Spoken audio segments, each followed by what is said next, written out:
Good, good, good. First of all, can anyone imagine any real world phenomenon which sort of looks like this? Things related to money. Things related to money. Can you be more specific? Like the stock market. Oh, nice. He says, yeah, that's a good one, right? The stock market is cyclic, but due to like inflation and because there are more people in this country over time and theoretically we're getting more efficient because of robots and stuff, the economy keeps growing. But while the overall trend, this is true if you look at the Dow, the overall trend is up, there's still like up and downs. Follow? What else? Tides. Tides. What? I don't know about that. Tides are more or less up and down. I don't think the tides are getting higher overall, generally. But maybe. No, like the amount of content. The melting of the polar ice caps. Yeah, you actually see these kind of pictures, Carl, in like if you watch like Inconvenient Truth type documentaries about global warming, you see graphs that look a lot like this, right? Because there's this thing that happens in the summer where the sun goes away on vacation and it gets cold, and then. No, wait, I think I said that backwards. Yeah. In the winter, then in the summer it gets hotter. So if you look at average daily temperature on the Earth, well, let's take northern hemisphere, then what you're going to see is the temperature going up in the summer, colder in the winter, up in the summer, colder in the winter. But nonetheless, there is about a degree increase in the overall temperature. Cool? Okay, good. Math thing to notice. I can spin up a little inequality, right? Sine pi x. The function sine pi x is always between -1 and 1. That's like a fact. Yeah? Yeah. Okay. So, watch this magic. I will now add x.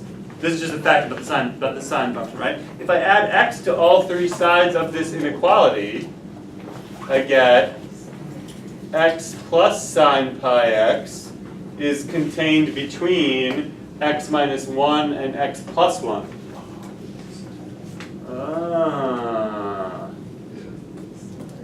That is pretty smart.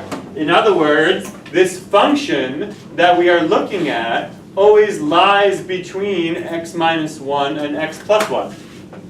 And in fact, we just see that, right? This is the line y equals x plus 1.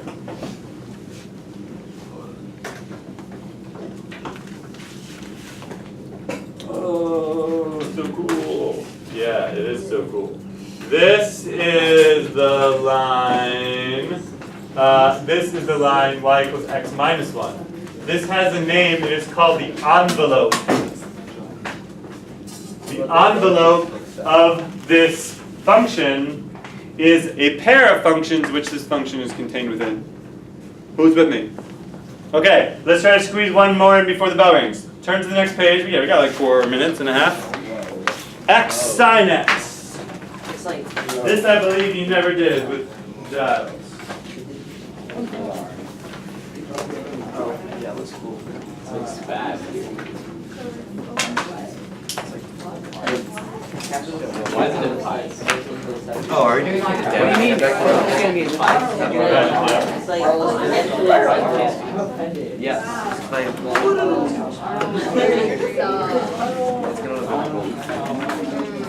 By that I mean sine of pi is 0. Carl, stop complaining. It's not pi. It's 0.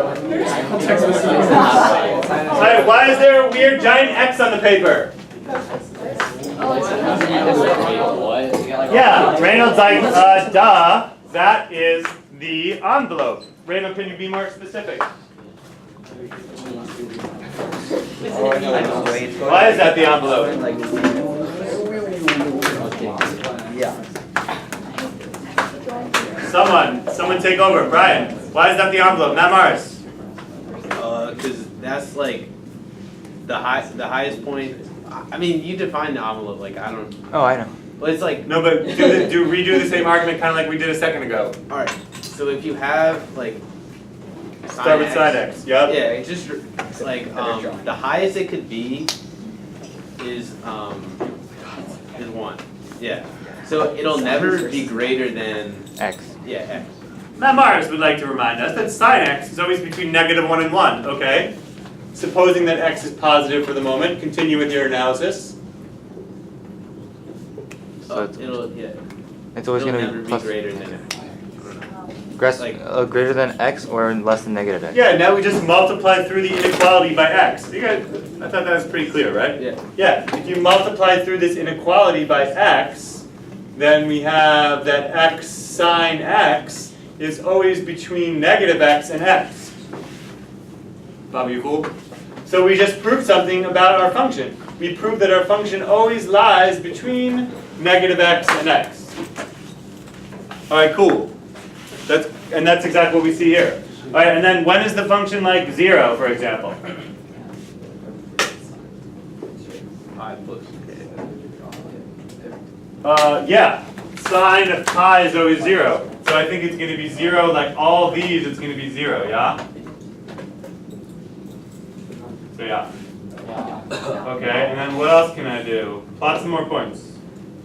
I think the bell's gonna ring in like a second, but see if you can roughly get it. You should Whenever sine You is basically got it right, but you got a little cocky and you stopped thinking and you just went with it. ha ha. You both did. Oh, wait, yeah, no, because you're multiplying two negative things, right? Yep. It's like it's symmetric. I wish it was. You're naked multiplying guys, two naked. odd things to make it an even function. I see, because two odd, like one. Yep, that's it. We'll just figure out some things. Yeah, that's right. Yeah, but don't be some more humble point plotting is required. Don't just jump to conclusions. But if I plug in pi over 2, what comes out? Well, what comes out is pi over 2 times sine of pi over 2, which is 1.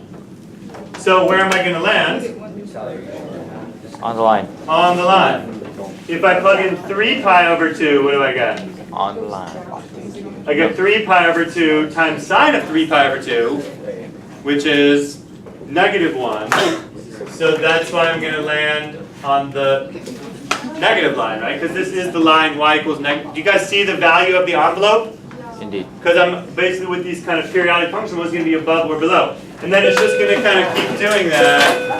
Yeah. All right, good enough, I guess. Everyone say goodbye to period 7. Ryan, put me on camera. Any individual shout outs you need to include? Bye, Catherine. Bye, Catherine. Bye, Catherine. Wait, no. My God. Please. All right. Trolling me? Are you trolling? Okay, let's turn this off now.